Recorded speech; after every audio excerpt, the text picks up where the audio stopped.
Hello everyone, स्वागत है आप सबका हिंदी क्लासेस पर। दोस्तों, आज है 5 अप्रैल 2023 और 5 अप्रैल 2023 का आपका एमपी पटवारी का फर्स्ट शिफ्ट का एग्जाम हो चुका है। तो आइए फर्स्ट शिफ्ट में आए हुए सभी प्रश्नों का हम लोग एनालिसिस करते हैं, जिसमें आपका साइंस है, हिस्ट्री के कुछ प्रश्न है, हिंदी के प्रश्न है, कंप्यूटर के प्रश्न है, करंट अफेयर के प्रश्न है और स्टैटिक जी के कुछ प्रश्न है। तो आइए इन सभी प्रश्नों का हम लोग एनालिसिस करते हैं और इन सभी प्रश्नों का सही सही आंसर देखते हैं। तो चलिए हम प्रश्नों की शुरुआत करते हैं। देखिए, आपके एग्जाम में एक प्रश्न आया हुआ था, हुमायूं का मकबरा कहाँ स्थित है। यह हिस्ट्री से प्रश्न था। तो आपसे हुमायूं का मकबरा पूछा गया, तो इस प्रश्न का राइट आंसर है दिल्ली में। हुमायूं का मकबरा दिल्ली में स्थित था। दूसरा प्रश्न आपका आया हुआ था, राष्ट्रीय लघु उद्योग की स्थापना कब की गई थी। राष्ट्रीय लघु उद्योग की स्थापना कब की गई थी, तो इस प्रश्न का राइट आंसर होगा 1955 ईस्वी में। ठीक है, 1955 ईस्वी में, यदि आपको ऑप्शन प्रश्न दिया गया है राष्ट्रीय लघु उद्योग की स्थापना। और यदि इसी प्रश्न को पूछा गया था कि एमपी लघु उद्योग विकास निगम की स्थापना कब की गई थी, कौन सी, एमपी यानी मध्य प्रदेश लघु उद्योग विकास निगम की स्थापना कब की गई थी, तब आपका राइट आंसर क्या हो जाएगा, सन 1961 ईस्वी में। तो आपके प्रश्न में जो भी आया था उसको आप सही आंसर देख लेंगे। अब देखिए, आपका नेक्स्ट प्रश्न था, गणतंत्र दिवस समारोह 2023 में किस देश के राष्ट्रपति को मुख्य अतिथि के रूप में बुलाया गया था। तो देखिए, 2023 में गणतंत्र दिवस के समारोह के जो है रूप में कौन आए थे, तो मिस्र देश के आए थे। कौन आए थे, मिस्र देश। गणतंत्र दिवस समारोह 2023 में किस देश के राष्ट्रपति को मुख्य अतिथि के रूप में बुलाया गया था, तो मिस्र देश के राष्ट्रपति को। नेक्स्ट प्रश्न आपका हुआ है, राष्ट्रीय महिला आयोग की स्थापना कब की गई थी। राष्ट्रीय महिला आयोग की स्थापना 1992 ईस्वी में कब की गई थी, जो आपके ऑप्शन में दिया गया था। तो आपका राइट आंसर हो जाएगा सन 1992 में।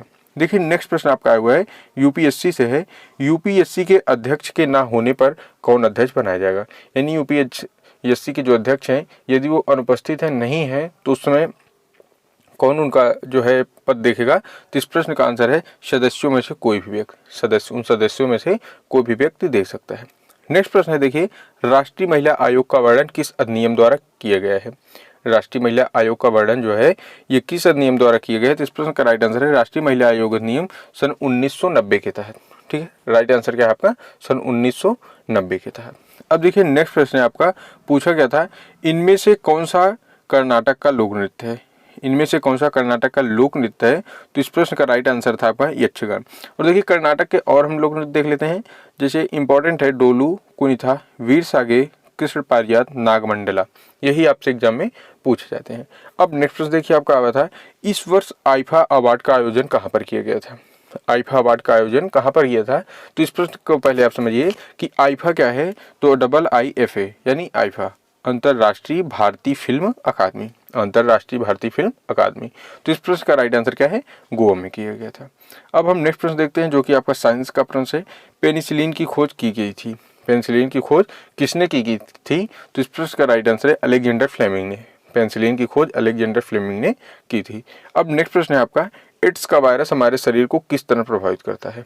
एड्स का वायरस हमारे शरीर को किस तरह प्रभावित करता है, तो इस प्रश्न का राइट आंसर है प्रतिरक्षा तंत्र को। एड्स का वायरस हमारे शरीर को किस तरह प्रभावित करता है, हमारे प्रतिरक्षा तंत्र को कमजोर कर देता है। अब देखिए, नेक्स्ट प्रश्न है आपका, मोती में 70% से अधिक कौन सा तत्व होता है। मोती में पूछा गया 70% से अधिक कौन तत्व होता है, तो इस प्रश्न का राइट आंसर है कैल्शियम कार्बोनेट। और नेक्स्ट प्रश्न आपका होता, पावर प्लांट में काम करने के बाद क्या बनता है। पावर प्लांट में काम करने के बाद क्या बनता है, तो इसका राइट आंसर है स्लाइड बनता है। कंप्यूटर का प्रश्न है जिसका राइट आंसर है स्लाइड बनती है। अब देखिए, आप ये देखिए कि आपके एग्जाम में आज के जो है कितने प्रश्न आए थे, किस सब्जेक्ट से आए थे, थोड़ा आप इसको समझना जरूरी है। और दोस्तों, आप सबसे एक रिक्वेस्ट है कि अभी हमको अधिक प्रश्न नहीं मिल पाए हैं, इसलिए हमको जितने भी प्रश्न मिल सके थे 15 से 20, हमने उनका एनालिसिस करा दिया गया है। और हम आपको रात 10 बजे एक वीडियो अपलोड करेंगे, जिसमें आपके प्रत्येक सब्जेक्ट, जितने भी सब्जेक्ट आज आए हुए इस शिफ्ट से कम आपको 50 से 60 प्रश्न कराएंगे, जिसमें आपके सभी शिफ्ट के जो है, जिसमें आपके सभी सब्जेक्ट के प्रश्न होंगे। तो आप 10 बजे जरूर वीडियो देखिएगा, क्योंकि उसमें हम आपको सभी प्रश्नों का एनालिसिस कराएंगे, जितना भी आप आज के आपके इस प्रश्न में पेपर में आया हुआ था। चलिए अब हम थोड़ा समझ लेते हैं। देखिए, हिंदी में आपको याद पूछा गया था, चौपाई, कुंडलिया, योग, रूढ़ शब्द पूछे गए थे, अलंकार पूछा गया था जिनमें अनियोग, उपमा और उत्प्रेक्षा थे। आज रस पूछा गया था, पर्यायवाची आया हुआ था, समास था, मुहावरा पूछा गया था, विलोम शब्द थे और शुद्धवर्तनी थी। अब आगे देखिए, इसके बाद जो है मात्राएं पूछी गई थी, लघु और गुरु की पहचान करना था। उसके बाद मैथ से देखिए प्रॉफिट लॉस से जो है 6 नंबर का, एलसीएम एचसीएम से 2 प्रश्न थे, सीआईएसआई से 3 नंबर थे, बोर्ड मास से 3 प्रश्न थे, टाइम डिस्टेंस से 1 प्रश्न था, परसेंट से 4 या 5 प्रश्न थे, और पार्टनरशिप से 2 या 3 प्रश्न थे, पाई चार्ट से 3 प्रश्न थे, और एज से संबंधित 2 प्रश्न पूछा गया था। नेक्स्ट देखिए आपका कंप्यूटर से क्या था, आज जावास्क्रिप्ट से प्रश्न पूछा गया है, शायद एमएस वर्ड से पूछा गया है, नेटवर्किंग से पूछा गया है, डेट टाइम एंड शॉर्ट की से पूछा गया है, यानी डेट टाइम और शॉर्ट की का कोई वो था।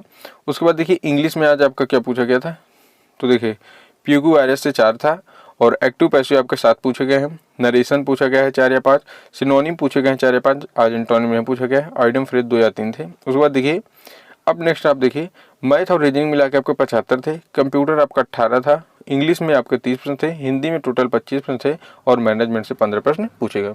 तो इस प्रकार जो है आपका जितने भी प्रश्न पूछे गए थे, जिस सब हमने आपको बता दिए गए। और आपसे एक बार फिर कहते हैं कि आप 10 बजे जरूर वीडियो देखिएगा, उसमें हम जो है आपका अगर हो सकेगा तो मैथ रीजनिंग को भी कराएंगे। मैथ और रीजनिंग में जो प्रश्न पूछे गए हैं उनका राइट आंसर क्या होगा, और उनको फुल एक्सप्लेन के साथ बताएंगे, और इन सभी सब्जेक्टों को जो है प्रश्नों को आपको बताया जाएगा। तो दोस्तों आज की वीडियो जो है, इस वीडियो को यहीं पर समाप्त करते हैं, और मिलते हैं हम आपको एक नेक्स्ट वीडियो में। तब तक के लिए जय हिंद, जय भारत।